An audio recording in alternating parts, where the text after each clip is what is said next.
साल 1999। कारगिल की बर्फीली पहाड़ियां, जहां सांस लेना भी मुश्किल होता है। लेकिन इसी जगह एक 19 साल का लड़का खड़ा था। उसके हाथ में बंदूक थी और दिल में सिर्फ एक ही सपना, भारत का झंडा कभी नीचे नहीं होना चाहिए। किसी को नहीं पता था कि कुछ ही घंटों में वही लड़का इतिहास बनने वाला था। कुछ महीनों पहले वही लड़का एक छोटे से गांव में रहता था।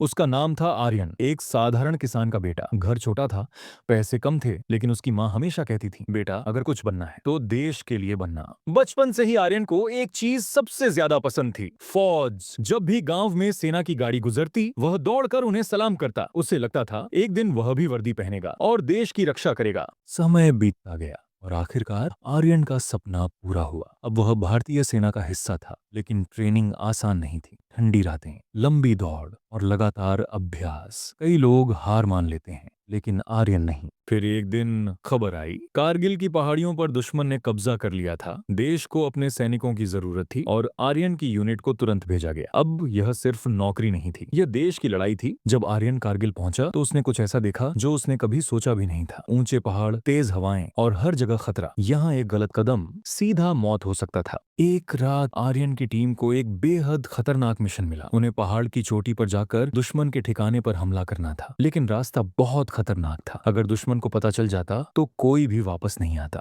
जैसे ही सैनिक चोटी के करीब पहुंचे, अचानक गोलियों की आवाज गूंज उठी। दुश्मन को पता चल चुका था, हर तरफ गोलियां चल रही थीं, लेकिन आर्यन आगे बढ़ता रहा, क्योंकि उसके सामने सिर्फ एक लक्ष्य था, तिरंगा। टीम आगे नहीं बढ़ पा रही थी, दुश्मन ऊंचाई पर था। तभी आर्यन ने फैसला किया, वह अकेले आगे बढ़ेगा। सभी उसे रोक रहे थे, लेकिन उसने सिर्फ इतना कहा, अगर मैं नहीं गया तो तिरंगा कभी ऊपर नहीं पहुंचेगा। कई घंटों की लड़ाई के बाद आखिरकार सुबह हुई और पहाड़ की चोटी पर भारत का तिरंगा लहरा रहा था। आर्यन घायल था, लेकिन उसके चेहरे पर मुस्कान थी, क्योंकि उसने अपना वादा निभाया था। कारगिल की उस ठंडी सुबह एक 19 साल का लड़का हीरो बन चुका था। शायद दुनिया उसका नाम भूल जाए, लेकिन इतिहास हमेशा याद रखेगा कि कभी एक जवान था जिसने अपनी जान से ज्यादा तिरंगे की इज्जत को महत्व दिया।